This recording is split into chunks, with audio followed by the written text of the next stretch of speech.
In this video, we're going to be talking about 90% Mercury silver dimes minted from 1916 to 1945.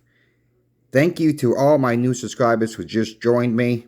I really appreciate it. If you're yet not subscribed, it's absolutely free. Come join the party. You might learn a thing or two. Thank you all for watching. Let's get into the video. Mercury silver dimes were minted from 1916 to 1945.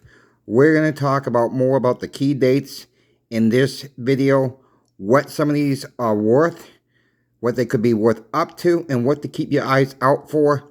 You know, I've heard stories when people buy these coins from online bullion dealers, they get in bags, whatnot. You do find a good one where you'll be able to send it in to NGC or PGCS and get a pretty penny for some of these.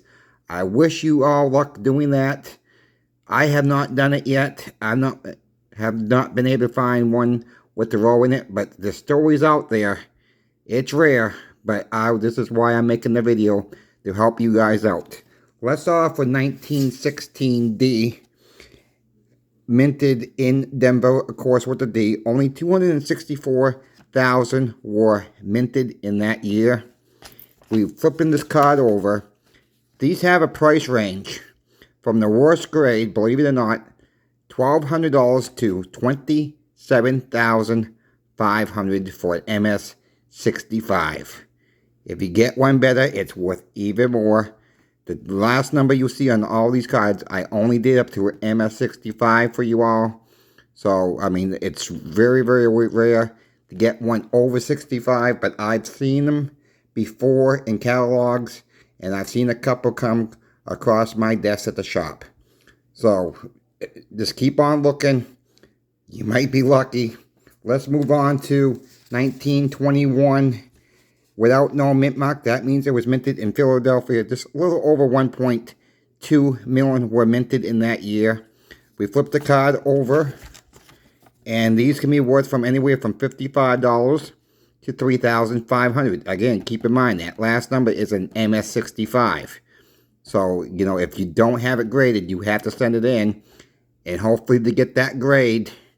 The lower the grade, the lower the price will be, but $55 is still not a bad price for a dime if you can get one out of a roll.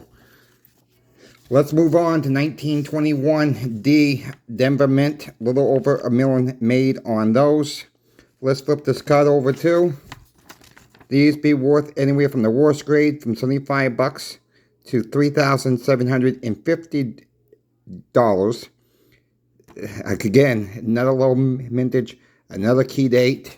Let's move on to a 1923S.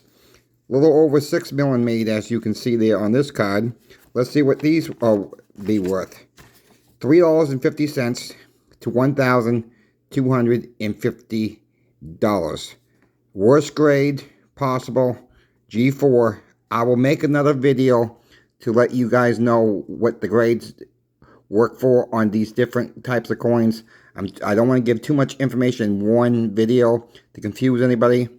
I'm just doing these videos to help and train people and trying to get the information out, what to keep an eyes out for.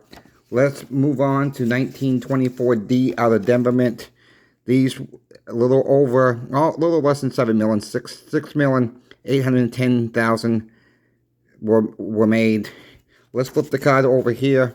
Again, $3.50 to $1,000 in an MS65. The G4, the bad looking ones, will be only about $3.50.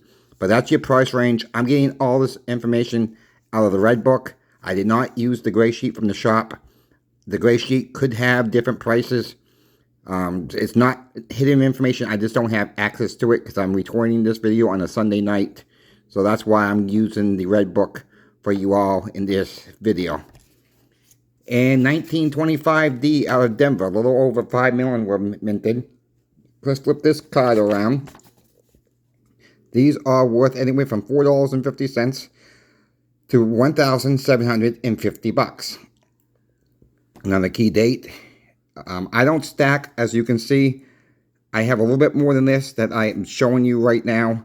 I don't stack a lot of these because they have a lot of wear and tear on a lot of them, especially when you get them from bullion dealers or coin shops.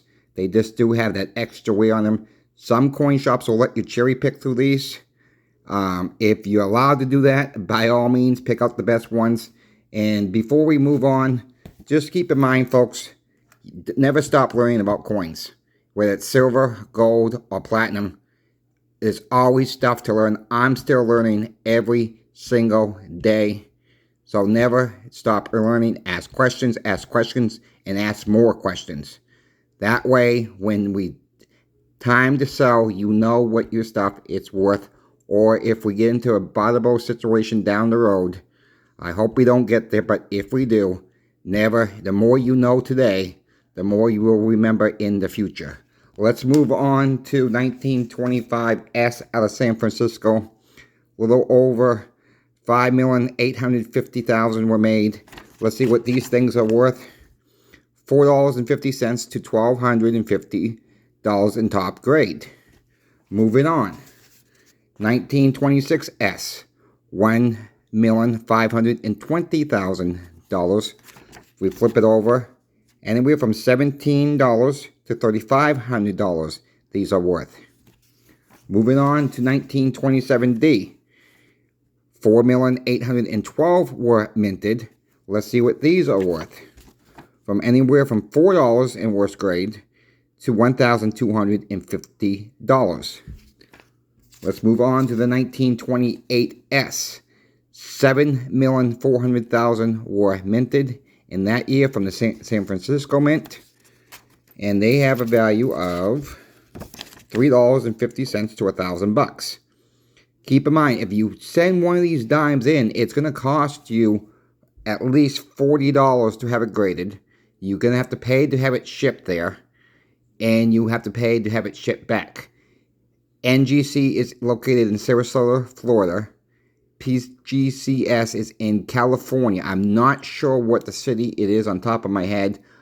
We don't do a lot with PGCS sending in. We're closer to NGC, so it's better for us to send it to NGC.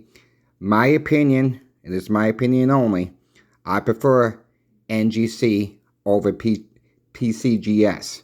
I do own some of the other graded companies also, but I just don't really care for them that much.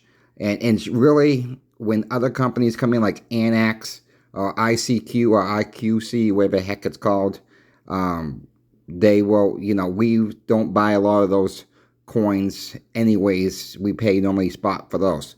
But we're not here to talk about that. Let's move on to the dimes. Here, a 1930S, 1,843,000 were made. Let's see what these are worth.